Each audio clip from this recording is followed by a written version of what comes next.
Tahan kami ya Tuhan, sebab kami yakin bahwa memang Engkau tidak pernah membiarkan kami berjalan sendirian. Engkaulah Bapa kami yang kekal, yang take care, yang peduli akan keberadaan kami. Itu sebabnya kami perlu Tuhan dalam hidup ini. Itu sebabnya pagi hari ini kami datang dalam rumah-Mu. Kami rindu lawatan Tuhan, kami rindu jamahan Tuhan.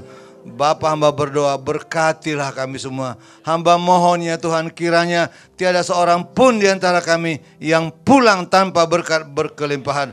Bahkan hamba berdoa ya Tuhan, yang lemah Tuhan kuatkan, yang sakit Tuhan sembuhkan, yang datang dengan beban, dengan masalah, kami percaya bersama dengan Tuhan ada jalan keluar, ada pemulihan, ada berkat-berkat dicurahkan. Urapi kembali hamba-Mu, pakai hamba-Mu untuk boleh menjadi saluran berkat. Berkaryalah Engkau di tengah-tengah kami. Terpujilah Engkau ya Tuhan, di dalam nama Tuhan Yesus Kristus. Haleluya. Orang percaya katakan amin. Silakan duduk. Puji nama Tuhan. Haleluya. Shalom saudara. Puji Tuhan, senang kembali ada di tengah-tengah saudara. Dan ini semua adalah oleh karena kemurahan Tuhan. Haleluya. Saudara, waktu saudara tadi masuk ke gereja dalam ruang ibadah, saudara disambut oleh para usher dan saudara dibagikan warta jemaat. Kalau saudara lihat halaman pertama di warta jemaat itu ada tema di situ, hidup berfokus kekekalan. Dan itulah juga yang disampaikan kepada saya untuk menyiapkan khotbah dengan tema hidup berfokus kekekalan. Mari kita buka Alkitab kita, tolong multimedia boleh ditayangkan. Jadi tema khotbah pada hari ini juga adalah sama, hidup berfokus kekekalan. Bahannya dari 2 Korintus 4 ayat 16 sampai 18. Filipi 3 ayat 13 sampai 15. Ayatnya tidak banyak saudara. Jadi saya mohon untuk kita boleh baca sama-sama. Yang pertama 2 Korintus 4 ayat 16 sampai 18. Dan yang kedua Filipi 3 ayat 13 sampai 14. Bukalah kitab saudara, bukalah handphone saudara yang ada software Alkitabnya atau gadget apapun yang saudara miliki. Dan di layar juga sudah ada. Amin. Jadi tidak ada alasan untuk tidak membaca. Amin saudara. Kita baca sama-sama. Are you ready? Yes, amin, haleluya. 2, 3 ya. Sebab itu kami tidak tawar hati, tetapi meskipun manusia lahiriah kami semakin merosot, namun manusia dibarui dari sehari ke sehari. Sebab penderitaan ringan yang sekarang ini mengerjakan bagi kami kemuliaan kekal yang melebihi segala-galanya, jauh lebih besar daripada penderitaan kami. Sebab kami tidak memperhatikan yang kelihatan, melainkan yang tak kelihatan. Karena yang kelihatan adalah sementara, sedangkan yang tak kelihatan adalah kekal. Puji Tuhan. Satu lagi, Filipi 3 ayat 13 sampai 14.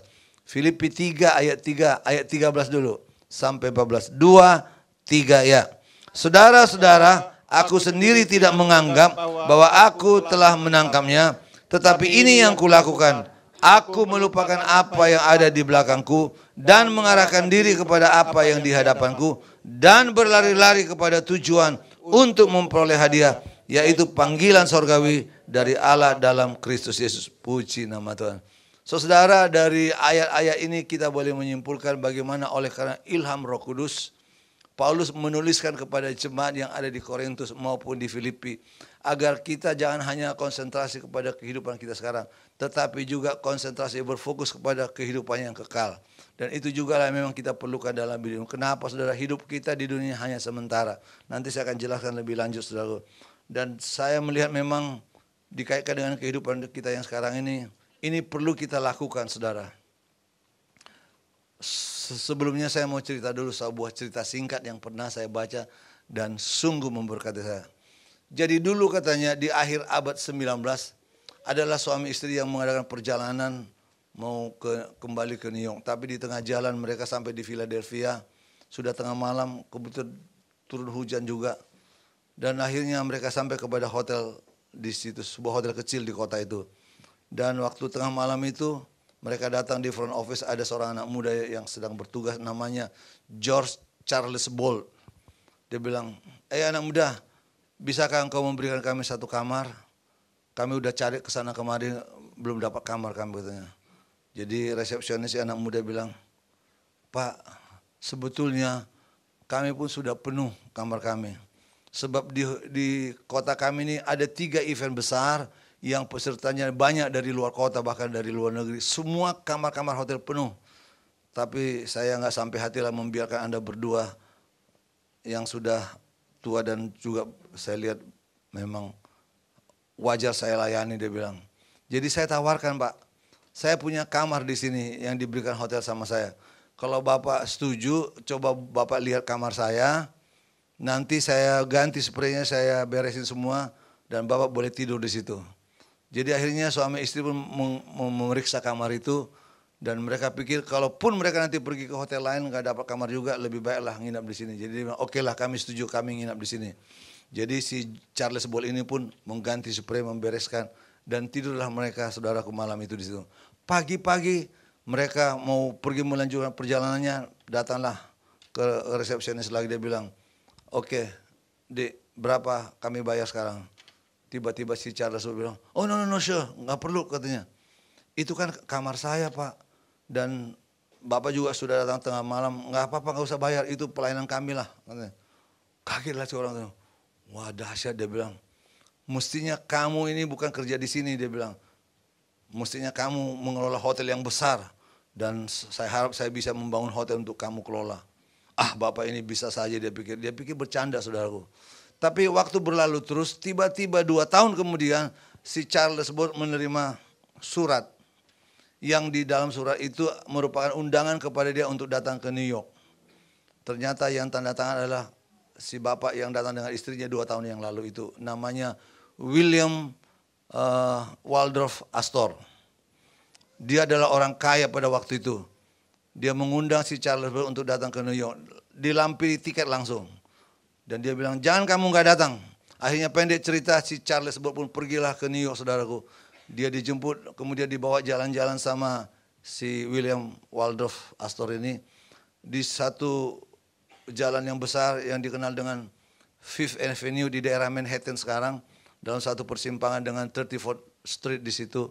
Ada suatu bangunan yang bagus, yang besar. Terus dia bilang sama si Charles Boll, Charles, sekarang kamu akan menjadi pengelola itu. Kamulah GM-nya. Itu saya bangun untuk kamu kelola, katanya. Kagetlah si Charles Boll ini. Dia nggak nyangka, saudara, kalau tiba-tiba dia dipromosikan luar biasa jadi GM sebuah hotel yang besar. Saudara, kalau saudara tahu yang namanya Hotel Waldorf Astoria sampai sekarang merupakan hotel top di dunia. Dikatakan bintang 6 berlian itu, saudara, bukan hanya bintang 5 lagi. Lebih hebat dari yang namanya Hilton dan sebagainya. Kemudian saudaraku, ceritanya bukan hanya sampai di situ. Karena dalam kerjaannya si William Waldorf ini senang sama si Charles Boll ini. Akhirnya dia bilang, Charles, aku nggak mau repot lagi dengan hotel ini. Jadi kamu milikilah hotel itu, cicil sama saya, katanya. Dia kaget juga, saudaraku. Akhirnya dia cicil lah sampai dia menjadi pemilik tunggal dari hotel itu.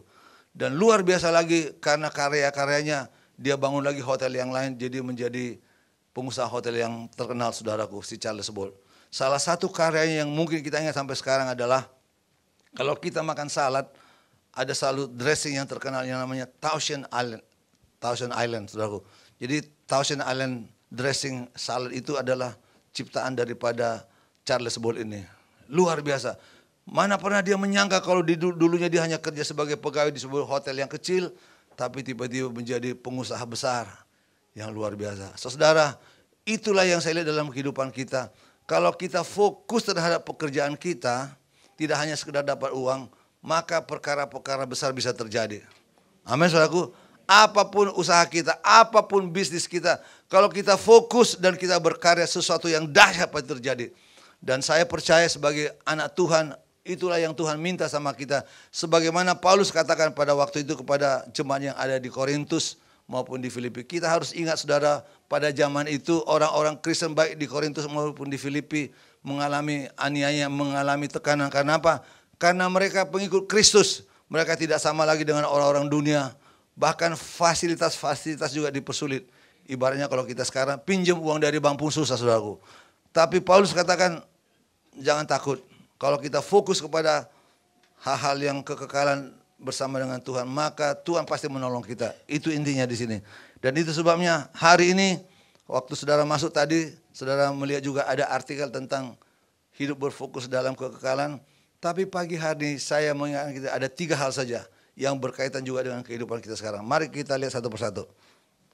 Boleh multimedia, coba ditayangkan. Yang pertama, hal-hal yang perlu kita perhatikan. Yang pertama adalah kita harus memiliki tujuan dalam hidup ini. Amin, saudaraku.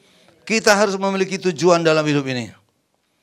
Kalau kita perhatikan lanjut lagi, dalam dunia sekuler, baik dalam bisnis, dalam bekerja, jika kita tidak punya target yang dicapai, pasti kita akan kalah bersaing, bahkan gagal. Dalam bisnis, kalau sebuah perusahaan tidak membuat target dalam perusahaan yang mau dicapai, nanti pasti kalah bersaing dengan saingannya. Amin, saudaraku. Seorang yang bekerja juga, kalau dia tidak punya target dalam bekerja, dia akan ketinggalan, kalah bersaing dengan teman-temannya. Promosi juga akan menjauh dari dia. Makanya perlu kita punya target. Dalam hidup kekristenan kita juga, kita perlu punya target. Seperti Paulus katakan, aku melupakan segala apa yang di belakangku dan mengarahkan diri kepada apa yang ada di hadapanku. Dan berlari-lari kepada tujuan, yaitu panggilan surgawi di dalam Allah, panggilan surgawi dalam Allah, dalam Yesus Kristus. Itu juga yang harus kita miliki dalam hidup kita. Jadi yang pertama adalah kita perlu punya tujuan dalam hidup ini. Dan tujuan kita adalah kekekalan selama-lamanya. Yang kedua adalah di balik kehidupan sekarang ada hidup yang kekal, yang kita sebut dengan kekekalan. Saudaraku, kita perlu mengerti ini. Khususnya bagaimana kalau kita mati. Tahukah saudara nanti bagaimana alam orang mati itu? Hari ini kita akan lihat menurut firman Tuhan. Lanjut. Saudara, Alkitab berkata bahwa manusia ditentukan satu kali pasti mati. Dalam Ibrani 9 ayat 27. Bisa mohon Pak Subito bisa baca? Ibrani 9 ayat 27. Haleluya. Ini saya minta bantu saudaraku. Ibrani 9 ayat 27. Ibrani 9 ayat 27. Dan sama seperti manusia ditetapkan untuk mati hanya satu kali saja dan sesudah itu dihakimi. Haleluya. Ingat saudaraku, satu kali saudara dan saya pasti mati. Dan saya pernah ditanya sama orang, bagaimana nanti kalau Yesus datang kedua kali kita masih hidup? Oh ya, saya juga merindukan itu, saya bilang. Tapi ingat loh, Alkitab katakan dalam 1 Korintus 15, pada waktu Yesus datang kedua kalinya, in the twinkle of an eye we will be changed. Dalam satu kerdipan mata kita harus diubahkan. Artinya tubuh kita yang ada sekarang ini harus mati, digantikan tubuh kebangkitan. Sebab hanya oleh karena tubuh kebangkitanlah kita akan nanti bisa mengalami namanya rapture, saudaraku. Sekarang ini banyak beredar di YouTube, saudaraku, video tentang rapture. Bagaimana proses pengangkatan orang-orang percaya waktu sangkakala dibunyikan. Wah, saya waktu mendengar itu, melihatnya di YouTube, merinding juga saya. Sangkakala trompet berbunyi, tiba-tiba Yesus turun dengan seluruh para malaikatnya, saudaraku. Dan kita ini tiba-tiba tersedot seperti ada tenaga magnet yang luar biasa membuat kita terangkat, saudaraku ya. Dan bersama dengan Tuhan di angkasa. Saudaraku, coba perhatikan ini. Lanjut. Saya mau ambil dulu perhatian saudara mengenai dunia orang mati. Sebab pada waktu manusia mati, rohnya dijemput malaikat untuk ditempatkan di dunia orang mati. Dalam Lukas 16 ayat 19 sampai 31, nanti tolong baca di rumah. Yesus cerita tentang bagaimana dunia orang mati. Yesus menceritakan waktu itu ada seorang kaya raya mati, tapi dia ditempatkan di alam maut. Tetapi Lazarus yang dulu minta-minta di rumah, di depan rumah orang kaya ini mati. Ternyata Lazarus ditempatkan di Firdaus, saudaraku. Di pangkuan Abraham katanya. Dan yang anehnya lagi, orang kaya ini melihat bagaimana Abraham senang sedang dia menderita. Jadi dia bilang, tolonglah supaya diberitahu kepada sanak keluarga saya supaya mereka bertobat, supaya jangan menderita kepada saya. Jadi artinya saudara begini, ingat kita ini manusia terdiri dari 3 unsur. Tubuh kita ini dengan semua panca indera kita itu adalah satu bagian. Satu bagian adalah jiwa. Enggak kelihatan tapi nyata. Yang termasuk dalam jiwa adalah kita punya pikiran intelektual, kita punya emosi, kita punya kehendak. Dan satu lagi adalah roh, saudaraku. Tubuh, jiwa, dan roh. Kalau orang mati, tubuh jiwanya mati, tapi rohnya tidak mati, saudaraku. Nah, waktu kita mati, roh kita itu dijemput oleh malaikat Tuhan. tinggal sekarang bagaimana ini, ditempatkan di mana ini di dunia orang mati. Dunia orang mati seringkali dikatakan alam barsak, saudaraku. Kalau dia mati dalam Kristus, maka rohnya ini ditempatkan yang namanya pangkuan Abraham atau disebut Firdaus. Sedangkan kalau yang namanya orang mati di luar Kristus, dia ditempatkan di alam maut. Itu belum neraka, tapi udah seperti neraka itu, Hades, saudaraku. Mengapa? Sebab masih berbeda, saudaraku, dibandingkan dengan sorga yang kekal selama-lamanya atau neraka Gehana yang kekal selama-lamanya. Saudara boleh baca nanti dalam Wahyu pasal 21, Tuhan menjanjikan langit yang baru, bumi yang baru bagi umat pilihannya. Dan ini memang sangat menarik kalau kita bicara tentang akhir zaman. Sangat relevan sekali kalau tema yang diambil oleh gereja kita dalam perayaan Natal adalah Jesus is coming soon. Karena kalau kita lihat memang sekarang ini tanda-tanda zaman sangat sungguh nyata, saudaraku. Itu sebabnya kita perlu mengerti, kalau kita mati, kemana kita larinya? Kita nggak boleh lari kemana-mana, sebab malaikat Tuhan yang memaksa kita, menjemput kita. Roh kita ditempatkan di dalam namanya Firdaus atau pangkuan Abraham. Atau kalau tidak dalam Tuhan, ditempatkan di Hades, alam maut itu, saudaraku, yang penuh dengan kesengsaraan. Baru nanti setelah tahta pengadilan Kristus menurut Wahyu 21, kita diberikan langit yang baru, dunia yang baru. Dan juga yang orang dihukum neraka kekal selama-lamanya. Tapi sekarang ini ada namanya dunia orang mati, saudaraku. Dan kalau kita baca dalam 1 Tesalonika 4 ayat 16-17, bisa mohon Pak Subito boleh baca. Tolong simak ini sangat penting, saudaraku. 1 Tesalonika 4 ayat 16-17. 1 Tesalonika 4 ayat 16, sebab pada waktu tanda diberi, yaitu pada waktu penghulu malaikat berseru dan sangkakala Allah berbunyi, maka Tuhan sendiri akan turun dari surga dan mereka yang mati dalam Kristus akan lebih dahulu bangkit. Sesudah itu kita yang hidup, yang masih tinggal, akan diangkat bersama-sama dengan mereka dalam awan menyongsong Tuhan di angkasa. Demikianlah kita akan selama-lamanya bersama-sama dengan Tuhan. Jadi saudara, waktu kedatangan Tuhan Yesus kedua kali itu ada dua tahap. Tahap pertama adalah bagaimana waktu sangkakala dibunyikan, Tuhan bersama malaikatnya turun, saudaraku. Kita yang masih tinggal ini nggak langsung bangkit, saudaraku, tapi orang-orang mati dalam Yesus dulu bangkit. Rohnya bangkit, diberikan tubuh kebangkitan yang baru. Makanya seperti tadi saya katakan, bisa dia tersedot seperti melayang untuk ketemu Yesus di angkasa. Baru kita yang masih sisa hidup ini, dalam satu kedipan mata, tubuh kita diubahkan supaya bisa juga terangkat, saudaraku. Jadi mati juga itu sebetulnya. Secara badani kita diubahkan. Kita terangkat bersama-sama dengan Kristus. Untuk apa? Masa persiapan. Untuk kita dibina, untuk kita istilahnya ditrain nanti oleh Tuhan. Apa fungsi kita dalam kerajaan 1000 tahun? Sebab nanti Yesus memerintah di dunia ini selama 1000 tahun, saudaraku. Saya nggak tahu apa jabatan kita masing-masing di sana, asal jangan jadi pelawak lah. Kalau saya pengen jadi menteri keuangan, sebab dulu nggak sempat jadi menteri keuangan, saudara. Amin, saudaraku.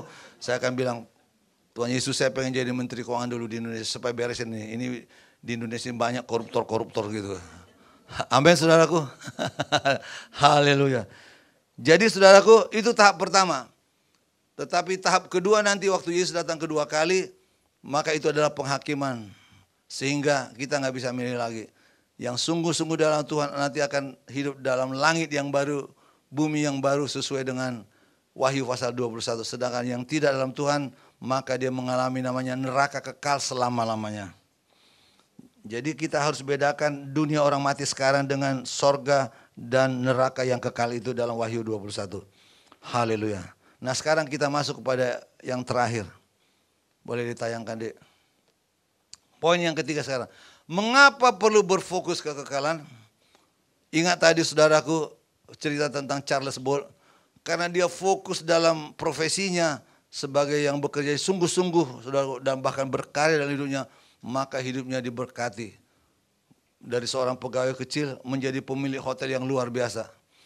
Itu sebabnya saya yakin Tuhan juga memampukan kita untuk menikmati berkat-berkat yang jauh dari apa yang kita pikirkan dan doakan. Amin, saudaraku.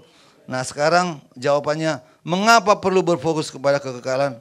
Ada 3 hal, mari kita lihat. Yang pertama adalah Kalau kita berfokus kepada kekekalan, itu akan membuat kita dapat bertahan dalam menghadapi masa-masa yang sulit. Tadi kita baca bagaimana pengalaman Paulus dalam hidupnya. Dia banyak mengalami aniaya, banyak mengalami tantangan. Tapi dia bilang, kami itu tidak tawar hati. Bahkan walaupun penderitaan sekarang ini dia anggap ringan dibandingkan dengan kekekalan yang akan datang. Saya yakin kalau kita berfokus kepada kekekalan, masa-masa sulit apapun yang kita hadapi, kita akan tetap bertahan, saudaraku. Sekarang saya melihat memang sekarang lagi masa-masa sulit, saudaraku. Dan kita makin prihatin dengan apa yang terjadi di negara kita nih. Kasus Freeport misalkan gitu ya. Sebab kalau saudara perhatikan pembicaraan di rekaman antara Setia Novanto dengan Ma'ruf Syafruddin dan juga Reza Khalid itu, ada satu peristiwa di situ yang saya sampai cari transkripnya. Dan saya mendapatkan transkrip rekaman itu dari internet, saudaraku. Reza Khalid ini sampai ngomong begini, sekarang ini Pak lagi parah nih, saya punya perusahaan retail, saya punya perusahaan penerbangan, berdarah-darah katanya, saudaraku. Memang Reza Khalid ini kan orang kaya raya Pak, dia punya AirAsia itu dia memiliki, Pacific Place itu dia punya, kemudian dia punya banyak puluhan ribu kebun kelapa sawit, tapi dia bilang sekarang ini lagi berdarah-darah, dia bilang. Coba saudara boleh cari itu lewat Google, transkrip lengkap kasus Freeport, nanti saudara dapatkan itu. Bagaimana pembicaraan mereka di Hotel Ritz-Carlton. Dan Hotel Ritz-Carlton yang ada di Pacific Place itu adalah milik daripada Muhammad Reza Khalid, saudaraku. Tapi dia sendiri mengakui memang sekarang ini ekonomi lagi sulit. Dan saya lihat memang ke depan juga kita harus menghadapi masa-masa sulit. Saya mengikuti perkembangan bagaimana ekonomi kita tahun 2016 diprediksi pertumbuhannya hanya 5,3%, saudaraku. Jadi jangan berharap banyak lah. Sebab sekarang aja pertumbuhan ekonomi kita hanya 4,675% dalam semester pertama. Kurs rupiah terhadap dolar juga masih sekitar 13.800. Jadi ke depan nggak gampang, saudara.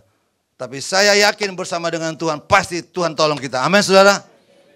Yang membuat saya kaget lagi adalah waktu ditentukan asumsi makro APBN 2016, ternyata kurs dolar dibandingkan rupiah, $1 13.900. Artinya apa? Pemerintah sendiri nggak ngarapin lagi bisa ke 10.000 atau 11.000. Jadi saudaraku, waspadalah. Amin, saudaraku. Kita harus hati-hati. Ini masa-masa sulit ke depan. Apalagi dengan gejolak ekonomi di Amerika dan Cina sekarang ini, sampai Cina mengadakan devaluasi renminbinya, mata uang yuannya. Ini dampaknya luar biasa. Memang saudaraku, kalau kita perhatikan pertumbuhan ekonomi Cina dalam 24 tahun terakhir ini yang paling rendah adalah tahun ini dan tahun 2014. Hanya sekitar 7%. Akibatnya apa? Jadi mereka ingin supaya ekonominya bagus, diadakanlah devaluasi, supaya barang-barang mereka jadi lebih murah di luar negeri, supaya mata uang mereka kuat. Dan ternyata berhasil. 1 Desember ini, saudaraku, mata uang yuan sudah diakui oleh IMF menjadi salah satu mata uang dunia, di samping US dollar, di samping euro, pound sterling, dan yen, saudaraku. Jadi sekarang mata uang yuan itu telah masuk dalam special drawing rights, suatu mata uang acuan di seluruh dunia sekarang ini. Itulah yang dilakukan oleh Cina. Tapi Amerika juga dengan perbaikan ekonomi mereka, termasuk nanti menurunkan suku bunga mereka, ini dampaknya kemana-mana. Akibatnya kurs mata uang di luar negeri termasuk Indonesia goyang, saudaraku. Ada seorang pengusaha nanya sama saya, dia bilang, Pak Robinson, kenapa sih bisa terjadi hal seperti ini? Saya bilang gini aja Pak, coba bayangkan ada satu kolam renang, airnya tenang nih, saya bilang. Tenang airnya. Tiba-tiba nyemplung satu gajah ke dalam kolam renang itu. Apa yang terjadi, saya bilang? Maka airnya akan bergejolak, saya bilang. Nah coba sekarang bayangkan bukan satu gajah, tapi 2 ekor gajah sekaligus nyemplung, saya bilang. Maka gejolaknya juga akan lebih tinggi. Itulah kira-kira gambarannya sekarang. Sebab 2 raksasa ekonomi dunia sekarang, Amerika dan Cina, sedang membenahi ekonomi mereka. Tapi dampaknya ini terjadi nggak karu-karuan. Tapi ingat, bukan hanya Indonesia loh, Malaysia lebih parah lagi dari kita. Saya bilang, jadi artinya saudara, saya memberikan gambaran ke depan ini nggak gampang. Kita akan menghadapi masa-masa yang sulit. Tapi yakinlah bersama dengan Tuhan selalu ada jalan keluar. Amin, saudara. Yang percaya berikan dulu tepuk tangan bagi Tuhan. Haleluya. Haleluya. Oke, sekarang kita lanjutkan yang berikut. Kalau kita berfokus kepada kekekalan, itu akan memotivasi kita untuk berkarya. Saudara lihat tadi cerita yang di awal saya sampaikan, bagaimana Charles Bolt karena dia sungguh-sungguh berfokus kepada profesinya, pekerjaannya, maka apa yang terjadi? Karya-karya hebat yang dia lakukan, saudaraku, termasuk yang saya sebut tadi, Thousand Island Dressing itu. Tapi artinya juga dalam perhotelan dia maju, bahkan menjadi pengusaha hotel yang luar biasa. Sehingga saudara, saya yakin juga kalau kita punya fokus untuk kekekalan hidup kita, kita pasti akan berusaha berkarya, memberikan yang terbaik bagi Tuhan. Amin, saudaraku. Dan saya mau ingatkan kita semua, kalau kita nanti ketemu Tuhan, Tuhan tidak tanya berapa mobil kita, berapa rumah kita, berapa gelar sarjana kita. Tuhan tidak interest dengan itu. Tapi Tuhan bilang berapa jiwa yang sudah bawa kepadaku. Amin, saudaraku. Tadi kita baca suatu ketika semua orang pasti mati. Setelah itu akan dihakimi.